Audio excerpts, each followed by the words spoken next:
에베소서 5장 15절로 21절까지의 말씀을 읽었습니다. 이 말씀을 오늘과 다음 시간에 두 번의 말씀을 드리려고 하는데, 오늘은 지혜롭게 살라고 하는 관점을 좀 더 중심에서 살펴보고, 다음 시간에는 성령으로 충만하라고 하는 말씀을 관점에서 본문을 돌아보려고 합니다. 오늘은 지혜롭게 살라 하는 제목으로 말씀을 드립니다. 우리가 살아가는데 지혜가 필요합니다. 지혜는 지식과는 다릅니다. 어떤 이는 지식은 많은데 지혜롭지 못하는 이가 있고, 어떤 이는 지식은 별로 없는데 아주 지혜로운 분이 있습니다. 지혜는 내 삶을 살아가는 그 방식을 얘기하며 문제를 풀어가는 일을 얘기하며 지식을 적용하는 그 일을 말한다고 할 것입니다. 그런데 이 지혜는 경험을 통해서 얻는 경우가 많습니다. 해봐야 합니다. 해보면 이건 틀렸고 이렇게 하고 이때는 이렇게 해야 되고 하는 것을 깨달아 알게 되어지는 것입니다. 그런데 우리가 모든 일을 다 경험해보고 지혜를 얻어 살아갈 수는 없습니다. 성경에 보면 경험 외에도 우리가 지혜를 얻을 수 있는 신앙적인 통로를 말씀해주고 있습니다. 그것은 기도입니다. 하나님께서 그 자녀들에게 지혜를 구하는 것을 기뻐하신다고 말씀하십니다. 후히 주시고 꾸짖지 아니하시는 하나님께 지혜를 구하라고 야고보 선생님께서 말씀하시는 것입니다. 그러게 우리는 늘 어떤 문제가 있을 때 주님 어떻게 할까요? 이 문제는 어떤 것이 하나님이 기뻐하시는 일이고 바른 방법입니까? 지혜롭게 해결해 달라고 기도해야 하는 것입니다. 성경을 보면 지혜를 구해서 지혜로운 인생을 살았던 대표적인 사람이 솔로몬입니다. 솔로몬이 왕이 된 후 하나님 앞에 일전번제를 드립니다. 하나님께서 솔로몬에게 나타나셔서 내가 너에게 무엇을 주려 하고 물어봅니다. 그랬더니 솔로몬이 하나님, 이 백성들을 다스리는데 너무 복잡한 문제들이 많으니까 내가 그 하나님의 지혜를 가지고 바로 이 문제를 해결하며 다스릴 수 있게 해달라고 지혜를 구합니다. 부귀와 영화를 구하지 아니하고 지혜를 구했습니다. 근데 오히려 그것이 하나님께서 기뻐하셔서 지혜와 총명을 주실 뿐만 아니라 부귀 영화도 함께 주셨다고 말씀하고 있는 것입니다. 오늘 본문 15절 이렇게 시작하고 있습니다. 그런즉 너희가 어떻게 행할지를 자세히 주의하여 지혜 없는 자 같이 하지 말고 오직 지혜 있는 자 같이 하라. 성경은 우리에게 지혜 있는 자 같이 살아가야 한다고 말씀하시는 것입니다. 본문은 특별히 시대가 악할수록 지혜롭게 살아야 한다고 말씀합니다. 그러면 어떻게 살아가는 것이 지혜로운 삶입니까? 본문을 통해서 은혜를 나누고자 합니다. 먼저 지혜로운 삶은 시간을 최대한으로 선용하는 삶이 지혜로운 삶입니다. 16절에 세월을 아끼라 때가 악하니라. 여기 세월을 아끼라고 하는 말의 원어적인 말의 의미를 보면 세월을 구속하라 하는 뜻입니다. 시간을 살아. 그래서 그것을 적재적소에 최대한 잘 사용하라 하는 말씀인 것입니다. 마치 귀중한 물건을 사는 것처럼 시간을 사고 그것을 그때그때 잘 사용하라는 것입니다. 시간을 낭비하지 말고 시간을 주신 분의 의도를 따라서 그 시간을 최대한 잘 선용하는 것, 그게 지혜로운 삶이라고 말씀하십니다. 하나님이 인생들에게 많은 선물을 주셨습니다. 그런데 하나님이 인생들에게 주신 가장 공평한 선물, 똑같이 나누어 주신 선물이 있다면 그것은 시간이라고 하는 것입니다. 부유한 사람이나 가난한 사람이나 건강한 사람이나 병든 사람이나 유식한 사람이나 무식한 사람이나 할 것 없이 똑같이 시간을 주셨습니다. 하루는 1시간은 60분, 하루는 24시간, 매일 1440분을 똑같이 주신 것입니다. 똑같이 공급받은 시간을 어떻게 사용하느냐에 따라서 우리의 삶이 다르게 결정되어지는 것을 봅니다. 사랑하는 성도 여러분, 이 하루 24시간 1440분 어떻게 사용하고 있으신지요? 복되게 지혜롭게 사는지 아니면 헛되이 낭비하며 살고 있지는 않은지 돌아보시기 바랍니다. 세월을 아끼라 때가 악하니라. 여기 때가 악하다. 때, 성경 원어인 헬라어의 때는 두 가지 다른 단어를 사용하고 있습니다. 하나는 흘러가는 시간, 우리가 연대가 2024년이라든지 하는 연대기를 얘기하는 크로노스라고 하는 말이 있습니다. 거기서 크로놀로지라고 하는 단어도 나온 거죠. 또 하나는 본문에 사용하는 단어로서 카이로스라고 하는 단어입니다. 이 카이로스라고 하는 말에서 나온 것이 크라이시스라고 하는 번역된 말인데 위기라고 하는 의미도 있습니다. 때가 악하니라. 여기 때가 악하다. 위기의 때라고 하는 말입니다. 위험한 때, 위기입니다. 그런데 위기를 한국말로 이렇게 요약한 걸 보면 위대한 기회가 위기이기도 합니다. 그렇습니다. 때로는 우리에게 위험하게 다가오는 시간을 잘 지혜롭게 극복하면 우리에게 위대한 기회가 될 수 있는 것이 되어진 것입니다. 사랑하는 성도 여러분, 세월이 악해지면 가치관이 오염되어집니다. 가치관이 오염되면 사람들은 오염된 가치관 때문에 제대로 판단하지 못하고 휩쓸려 가게 되는 것입니다. 돈도 시간도 제대로 바로 사용하지 못합니다. 낭비하게 됩니다. 성경은 지혜로운 삶을 살기 원하면 세월을 아끼라고 말씀하십니다. 지혜로운 삶은 시간을 선용하는 삶이라고 먼저 말씀하십니다. 두 번째로 시간을 선용하려면 주의 뜻을 분별해야 합니다. 17절입니다. 그러므로 어리석은 자가 되지 말고 주의 뜻이 무엇인지 이해하라. 여러분, 시간을 제대로 사용하려고 하면 우선순위가 중요합니다. 우선순위를 제대로 할 때 중요한 것을 먼저 처리함으로 인생이 그 중요한 가치에 의해서 형성되어 가는 것입니다. 바쁘게만 산다고 해서 제대로 사는 것은 아닙니다. 오히려 너무 바삐 살아가면 사실은 좀 멈추고 내가 바로 가고 있는지 잘 살고 있는지 이렇게 바쁜 것이 맞는 것인지 한 번쯤 돌아볼 필요도 있습니다. 중요하지 않은 일에 바빠서 시간을 낭비할 수가 있는 것이에요. 중요한 것을 중요한 자리에 두고 중요한 관심을 가지고 처리할 때 인생은 생산적이고 또 신앙적으로 보면 하나님께 영광이 되는 삶을 살아갈 수가 있는 것입니다. 그러면 우리 인생의 가장 중요한 우선순위는 어디에 있습니까? 하나님의 백성의 우선순위는 하나님의 뜻에 있습니다. 주님의 뜻에 있습니다. 하나님의 뜻이 무엇인지 알게 되면 우리는 그 뜻을 이루는 일에 삶의 우선순위를 두고 열중하게 될 것입니다. 주일날에도 우리 목사님, 우리 하나님의 뜻, 그 뜻을 위해서 목숨까지도 드리면서 나가겠다고 바울에 대해서 말씀해 주셨는데 우리가 그 뜻을 바로 아는 것이 중요합니다. 그러면 어떤 위험이라도 담당하기 위해서 나갈 수 있는 그 용기와 지혜를 갖게 되는 것이죠. 미국의 유명한 설교가인 조지 트루엣이 이런 말을 했습니다.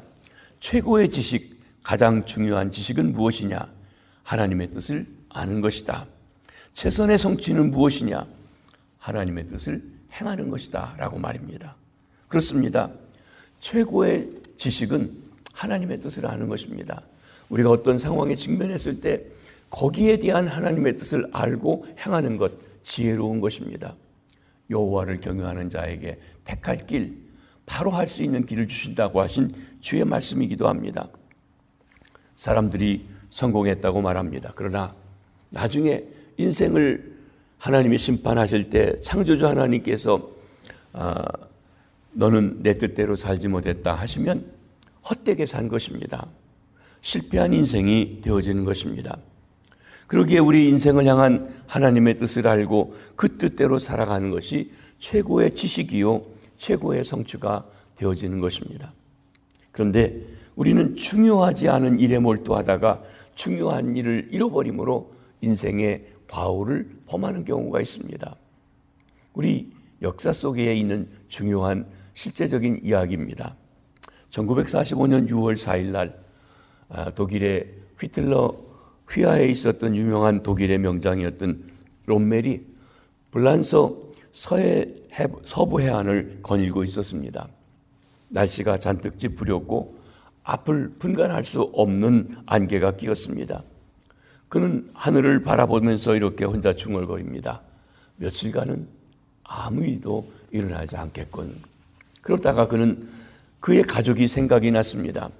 그 아내의 생일이 6월 6일이었습니다. 그날은 6월 4일이었습니다. 롬멜 장군은 부관을 불러 잠시 베를린에 다녀와야겠다고 말합니다. 롬멜은 매우 중요한 시점에 전선을 이탈했습니다. 부관에게 지휘권을 주고 독일 베를린으로 잠시 다녀온다고 간 것입니다. 그런데 6월 6일 자기 아내의 생일, 바로 그날 연합군이 불란서의 놀만디 상륙작전을 시작하게 되었습니다. 그것이 결정적으로 연합군에게 승리를 안겨준 소위 디데이가 되었던 것입니다. 독일로서는 결정적인 패배를 하게 된 날이었습니다. 이 롬멜 장군의 방심, 우선순위의 혼란으로 절대 양보할 수 없는 전선을 떠났던 바로 그 순간에 한 나라가 그리고 역사의 운명이 바뀌어지게 되었다고 하는 것입니다. 사랑하는 성도 여러분, 지금 이 시간 우리의 인생에서 가장 중요한 사명은 무엇입니까? 내게 있어 가장 중요한 일은 어떤 것입니까? 나를 향한 하나님의 기대, 그 기대가 무엇인지요? 그 뜻을 알고 그 뜻을 이루는 일에 우리가 전심을 해야 된다고 하는 것입니다. 지혜로운 삶, 시간을 선용하는 데 있습니다. 시간의 선용은 주의 뜻을 할 때 가능합니다. 그러면 하나님의 뜻은 어떻게 우리가 알 수 있을까요? 세 번째로 주의 뜻은 성령 충만한 삶 속에서 알 수가 있습니다. 18절입니다. 술 취하지 말라. 이는 방탕한 것이니 오직 성령으로 충만함을 받으라. 바울은 성령의 충만과 술 취함을 비교하고 있습니다. 그러면서 바울은 성령 충만이 술 취함과는 그럼에도 불구하고 반대된다고 하는 것입니다. 의사이면서 동시에 목사였던 마틴 로이드 존스 목사님은 술이라고 하는 것은 본래 촉진제, 각성제가 아니라 사람을 억제하는 억제제라고 하는 것입니다. 그래서 술을 마시게 되면 사람의 뇌 중추신경을 마비시킨다는 것입니다. 자율성, 판단력, 통제력을 이루는 중추신경을 마비시킵니다. 마비가 되면 제대로 판단을 하지 못하고 곤란해집니다. 삶을 방탕으로 이끌어갈 수 있는 본능적인 것이 강조되고 이성적이고 그를 누르고 있었던 그런 것이 마비되어 버린다는 것입니다. 우리말에 술 취하면 개가 된다는 말이 있습니다. 요즘 어떤 사건들이 보면 술 취해서 그렇다, 기억이 나지 않는다. 심지어 술 취해가지고 교수님이 호텔에서 실례를 하고 부끄러운 일을 하고도 알지도 못하고 이런 일도 있습니다. 평소 때 같으면 술이 안 취했다면 할 수 없는 일들을 한다는 것입니다. 그런데 성령 충만은 정반대입니다. 성령님의 지배를 받으면 우리 인격성에 있는 모든 것이 좀 더 분명해지고 확실한 사고를 하고 제대로 판단할 수가 있습니다. 하나님의 영이 임하시고 성령이 내 지식과 감정을, 의지를 통제하고 다스릴 때 나는 하나님의 뜻이 무엇인지 깨닫고 그 뜻을 따라 온전하게 생각하고 나아갈 수 있는 길이 열리게 되는 것입니다. 성경을 우리가 살펴보게 되면 성령 충만한 방법이, 성령 충만에게 임하는 유형이 두 가지 다른 게 있는 것을 봅니다. 하나는 갑작스럽게 성령이 임하셔서 충만하게 완전히 사로잡아 주시는 그런 것입니다. 이것은 성도들이 위기나 어려움이 있을 때 하나님께서 역사하시는 것입니다. 사도행전 2장에 나오는 성령이 처음 강림하셨을 때도 성령이 임하시면서 충만하게 임하시고 그리고 나서 그들을 사로잡으시고 방언도 예언도 터지고 여러 가지 일들이 일어나게 됩니다.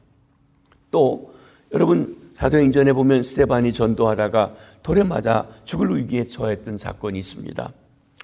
한 두려운 상황에서 성경은 갑자기 기록하면서 스데반이 성령에 충만했다라고 이야기합니다. 그 성령 충만이 폭도들에게 돌맞아 죽을 그 두려움 속에서 당당하게 그들 앞에 설교를 하고 설득을 하고 진리를 선포하며 나아가서는 용서기도를 하며 얼굴이 천사의 얼굴을 하고 죽어갈 수 있었던 것입니다. 이 당당한 순교가 가능한 비밀은 성령으로 충만했기 때문이라고 성경은 말씀해 주십니다.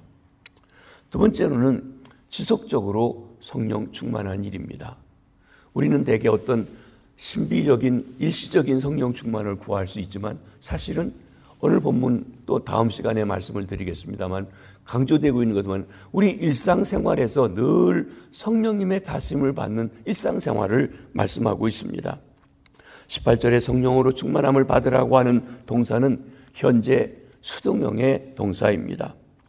이는 우리가 성령을 주관하는 것이 아니라 성령님이 우리를 주관하시고 다스리시는 수동적인 상태를 얘기합니다.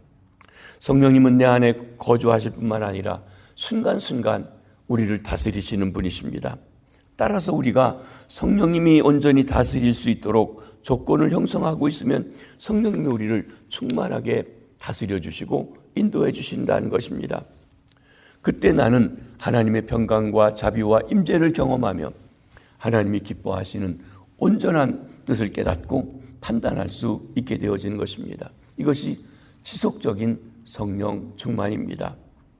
본문은 이러한 지속적인 성령 충만의 상태를 강조해서 말씀해 줍니다. 그러면 어떻게 성령 충만을 받을 수 있습니까?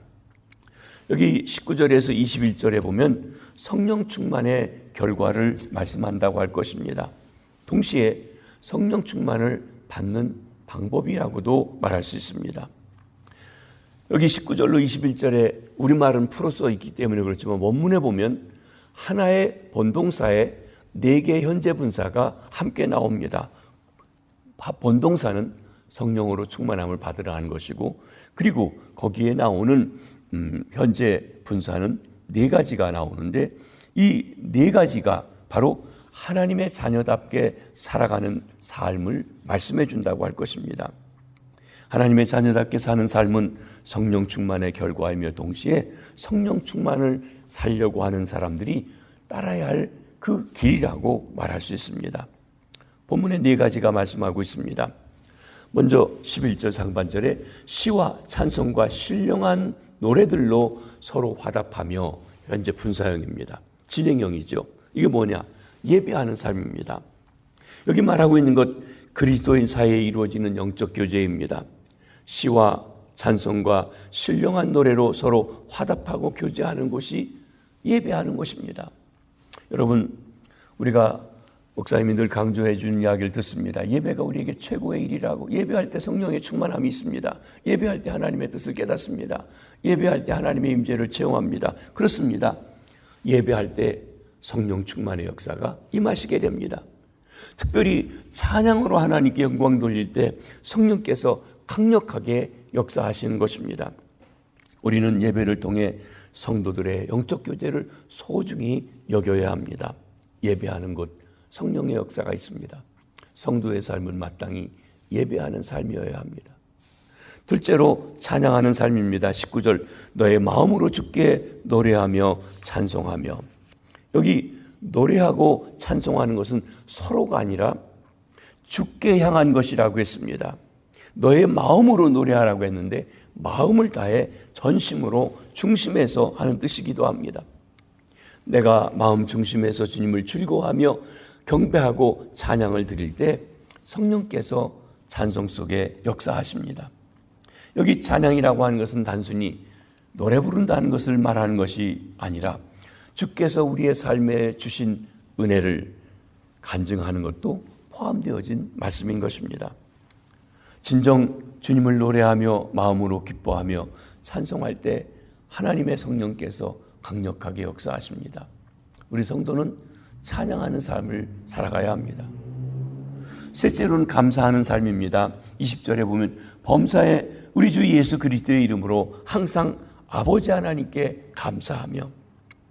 바울 사도는 그의 서신에서 항상 감사하라, 쉬지 말고 감사하라, 범사에 감사하라. 여러분, 항상이 쉬지 말고 이거 쉬지 말고가 범사에입니다. 우리가 항상 쉬지 말고 범사해야 될 일, 감사하는 일, 기도하는 일, 기뻐하는 일입니다. 감사, 마음속에 성령의 역사가 있고 감사할 때 하나님의 임재를 체험할 수가 있습니다. 원망하고 불평하고 짜증나는 마음에 성령께서 좋아할 수 없습니다. 민수기를 읽어보게 되면 애굽에서 나온 이스라엘 백성, 하나님의 크고 놀라운 역사를 처음 했던 그 백성들이 원망하고 불평하고 짜증하는 소리에 다 마음을 빼앗겨서 하나님을 거스리고 마침내 가나안 땅에 못 들어가게 되는 불행한 일들을 겪게 되는 것을 봅니다.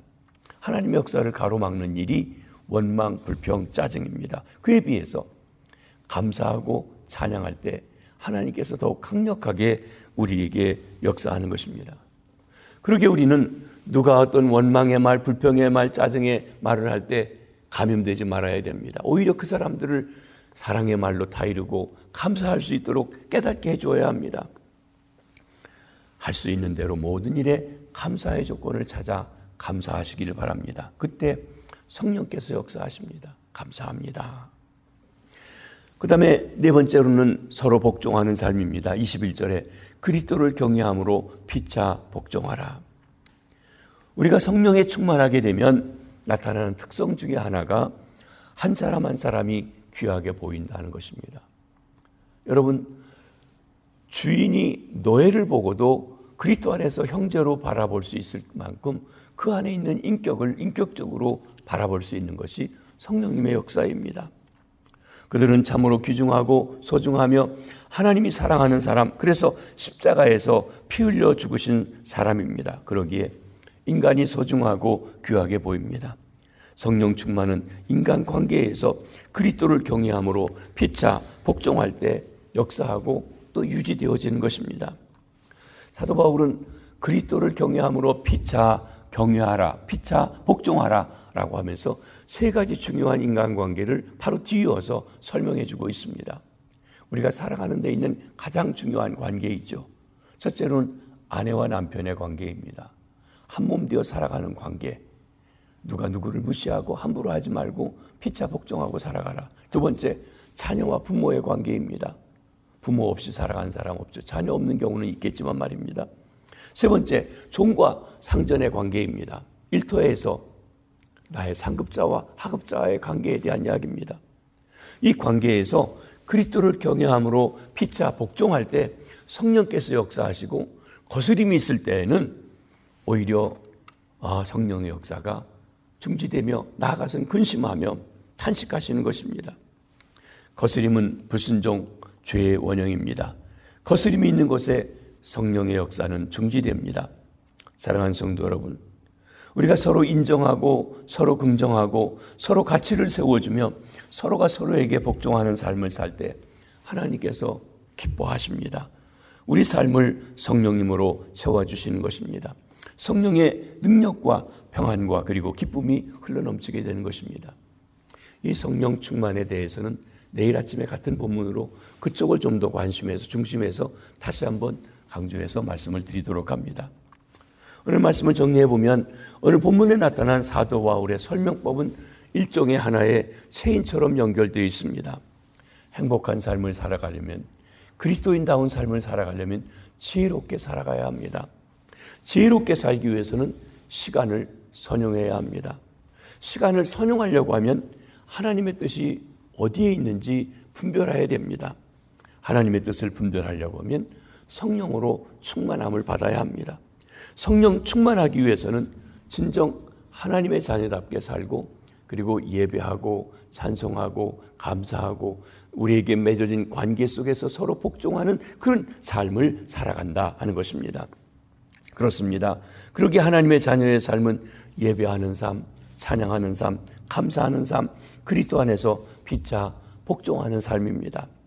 이런 사람이 하늘이 어둡고 삶이 역경과 시련이 있다 할지라도 창조적인 하나님의 능력을 발휘하는 삶을 살아서 어둠을 이기고 위기, 위험이 위대한 기회가 되게 하고 하나님을 기쁘시게 하고 드러내는 삶을 살아가게 되는 것입니다.